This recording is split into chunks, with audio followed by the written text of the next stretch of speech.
Over the years, the state of Minnesota has produced a multitude of top mixed martial arts competitors, in addition to 3 UFC champions, all from different weight categories. Hard work, drive, and determination is evident when speaking to anyone that hails from the land of 10,000 lakes. Nestled in a building complex off of Highway 94 north of downtown Minneapolis is the famed Minnesota Martial Arts Academy. Led by owner and head instructor Greg Nelson, the facility is home to the area's most established and up-and-coming fighters. You know, in the winter here, you're either inside working hard or you're outside skiing or doing something, so you really got to make your choice of, there's less distractions.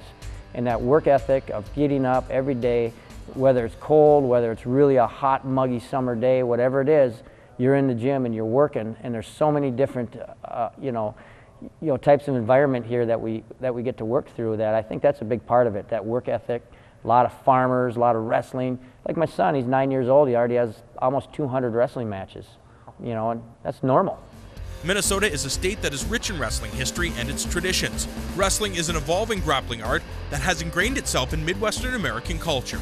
Back in the day, that's what kids did. They either played basketball or they played football or they wrestled, and I think that's a big part of it in the Midwest. There's so many, initially the farmers would wrestle, and then, because remember, folk style, we're the only country in the world that has folk style, and that's a direct descendant of catch wrestling, whereas freestyle and Greco are international. And folk style is more about control, more about, getting that person on their back and pinning them.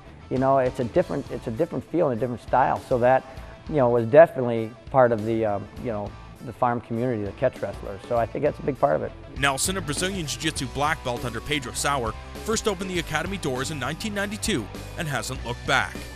After battling cancer in 2002, Nelson was instrumental in helping Sean Shirk and Brock Lesnar capture UFC gold.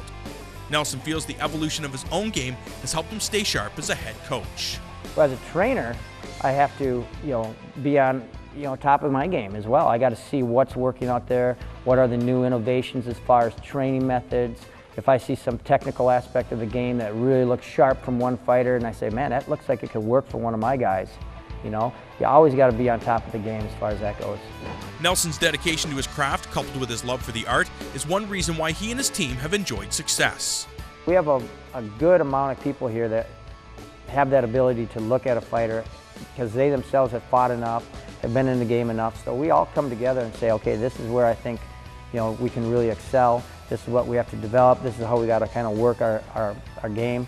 And then once we kind of formulate that strategy, our goal is to train around that strategy. And then obviously once we're in there, the goal is to apply that as much as we can. Former UFC lightweight title holder Sean Shirk feels the quality of training at Minnesota Martial Arts has had a great impact on his career and has helped improve his game immensely.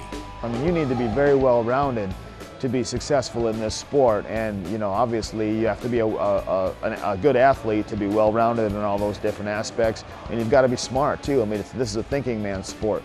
I look at it like a chess match. You're trying to think 2 or 3 moves ahead. You're trying to finish that guy off. You got to switch game plans sometimes. You always come in with a game plan, and sometimes your game plan changes in the middle of the fight. Sometimes your game plan will change in the 3rd round. So I mean, there's so many different aspects of this game. I mean, you not only need to be a great athlete, but you've got to be pretty smart too. I train with one of the #1 fighters in the world, in Sean Shirk, and training with him is, I mean, when I first got here, I thought I was good and I wasn't. So Sean Shirk showed me that, and working together, now we're getting a little more even playing ground. Family values and team unity are important components for the success of any fighter, and it's something that is a staple at Minnesota Martial Arts. Family's huge, I mean, families, they're your support system, they love you through the thick and the thin, when you're having a hard time, they still think you're the greatest guy in the world, and they're right by your side regardless of what's going on. So they're the most important thing to me, all the guys I train here with at the academy, they've had my back since day one, and I wouldn't have been able to accomplish anything without those guys.